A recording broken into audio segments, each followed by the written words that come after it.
जब आप दूसरों की मदद करते हैं तो आपके साथ क्या होता है? तो बहुत लोगों ने ये अनुभव किया होगा कि मेरे साथ तो बुरा ही बुरा हो रहा है, मैं दूसरों की मदद कर रहा हूँ, बस यही गलती कर रहे हैं। यही गलती कर रहे हैं कि आप ये सोच रहे हैं कि मैं दूसरों की मदद कर रहा हूँ। ये आपको ये सोचना है कि मैं कौन होता हूँ किसी की मदद करने वाला। जब मेरे को अंदर से फील हो रहा है कि मुझे इसकी मदद करनी है,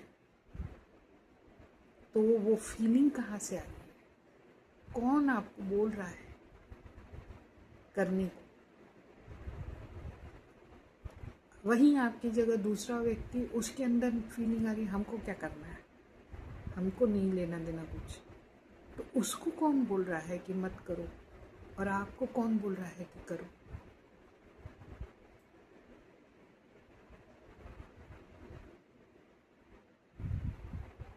यदि मैं कहूँ कि इसके बदले आपको कुछ नहीं मिलेगा, बल्कि आपकी नौकरी चली जाएगी यदि आप अच्छा करोगे, तो आप करोगे?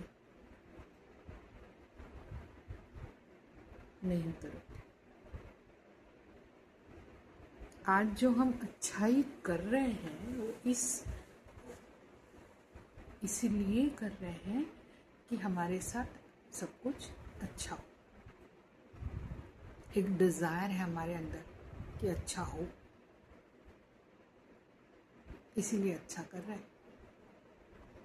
लेकिन भगवान भी ना इतनी आसानी से सब कुछ प्रोवाइड नहीं कर देगा। जो अच्छा करता है उसको बार बार टेस्ट करता रहेगा कि मैं तेरे साथ अब ये करूँगा, इसके बाद भी क्या तुझ में अच्छाई बची है? तो बार बार टेस्ट करेंगे, आपको पीड़ित बना देंगे, तब भी क्या इसमें अच्छाई बची है? तो यदि आप वाकई अच्छे हो ना, तो इतने सारे ऑड्स के बावजूद आप निखर के बाहर आ जाओगे। और अब आपको समझ आ जाएगा कि अच्छाई हर समय नहीं की जाती। अब आप भगवान से पूछोगे, वो इंट्यूशन डेवलप कर लोगे कि आप मुझे गाइड करो कि मुझे कब क्या करना है, कब अच्छा करना है और कब शांत बैठना है। देखिए, बुरा तो मत करिए, बुरा करके कुछ लाभ नहीं, ना आपका ना दूसरों का। कभी कभी कुछ ना करना भी जरूरी होता है। हर वक्त आप अच्छाई के मोड पे भी नहीं रह सकते। कुछ ना करना कि भाई मैं बुरा ना करूं, कम से कम कुछ ना करूं, इससे अच्छा यदि अच्छा नहीं कर पा रहा। ये सारे इंट्यूशन आपके डेवलप हो जाएंगे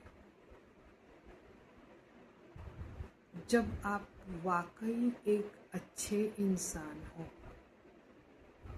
आपको भगवान उस पथ पर ले जाएगा जहां आपके साथ कितनी ही लोग बुराई करते रहे, आपको फर्क नहीं पड़ेगा, क्योंकि आपको पता है कि आपके साथ आपके भगवान हैं।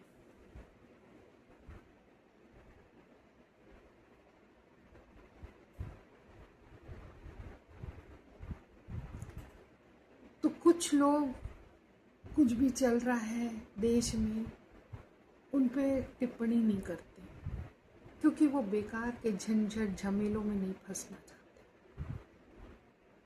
उनकी ज़िंदगी अच्छी चल रही है, गुजर बसर अच्छी चल रही है, तो वो क्यों फालतू में ये सरदर्द ले रहे? लेकिन कुछ लोग को लगता है कि यहाँ पे काम होना चाहिए, ये जानते हुए कि ये ओखली में सर डालने के बराबर होगा, फिर भी वो डाल देते हैं सर।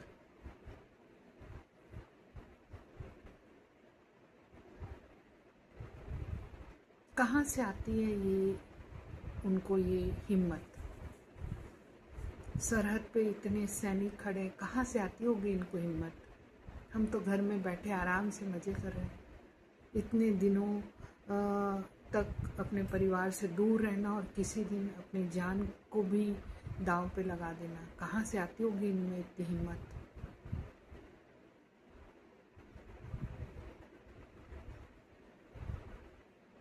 मैंने देखा था कोई फोटोग्राफर था या जर्नलिस्ट था यार, नहीं, ऐसी वो बांग्लादेश टू इंडिया ऐसा कोई फैमिली को बॉर्डर पार कराते कराते उसकी जान चली गई। उसको पता था कि उसकी जान चली जाएगी, ये जोखिम वाला काम है, फिर भी मैं वही सोची, ये तो सैनिक भी नहीं है, इसको हिम्मत कैसे आया होगा इतना।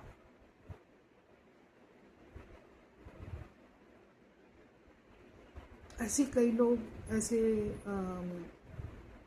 आमरण अनशन में बैठ जाते हैं। इनको ये सब के लिए हिम्मत चाहिए। ये करना कोई आसान काम नहीं होता है। और वो भी दूसरों के लिए, वो लोग जो जानना पहचान, मैं तेरा मेहमान टाइप।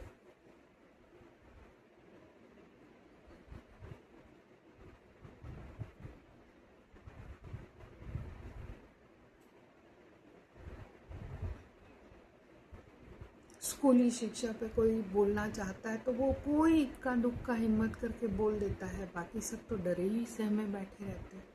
सिस्टम के खिलाफ कोई कुछ बोलना ही नहीं चाहता। तो जब तक आप डरते रहेंगे तब तक आप पीड़ित रहेंगे। जब आप बोलना शुरू करेंगे तो क्या सामने वाला क्या करेगा। जब बहुत लोग बोलेंगे तब क्या ही करेगा। एक दो बोलेंगे तब तो वो चुप करा देगा, लेकिन बहुत लोग जब बोलेंगे तब क्या करेगा। ये हिम्मत कहाँ से आती है लोगों में। हम क्यों नहीं बन सकते ऐसा।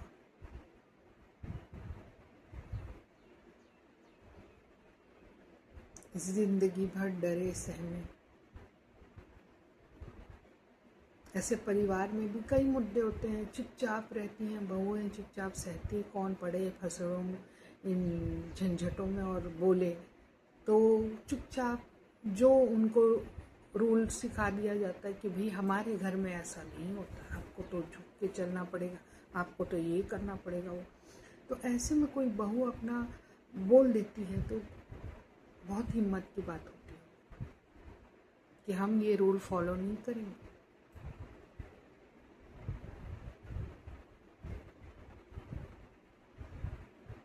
कहाँ से आती है हिम्मत। ऐसी जब पत्नी अपने पति के कहर से परेशान होकर किसी दिन बोल देती, बस अब बहुत हुआ तुम्हारा सब, अब मुझे अपने हिसाब से जीना है।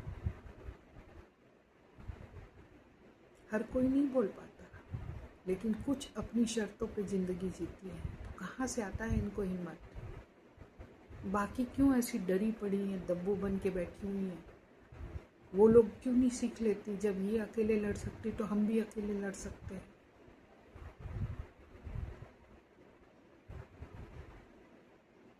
हमको एक हुजूम क्यों चाहिए, भीड़ क्यों चाहिए।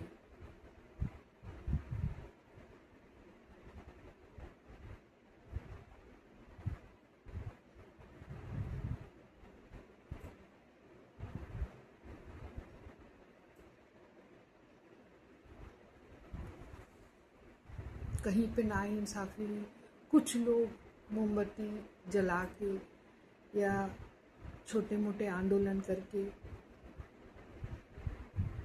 बेचारे वो लोग, खाली ये उनका वो है, दायित्व है। बाकी लोग का दायित्व क्या है, घर पे खाना पीना और सोना। और जब कुछ अच्छा डिसीजन ले लिया जाएगा या अच्छा हो जाएगा तो सब आ जाएंगे पकौड़े खाने।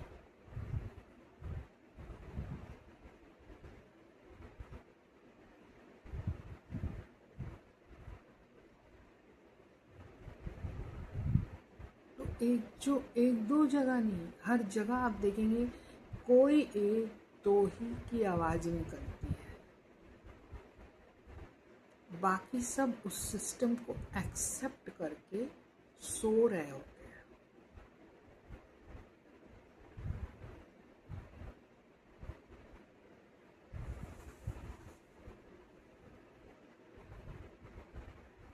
तो बहुत ज़रूरी है आज की डेट में बोलना, अपने आप को व्यक्त करना, चाहे वो कोई भी क्यों ना हो।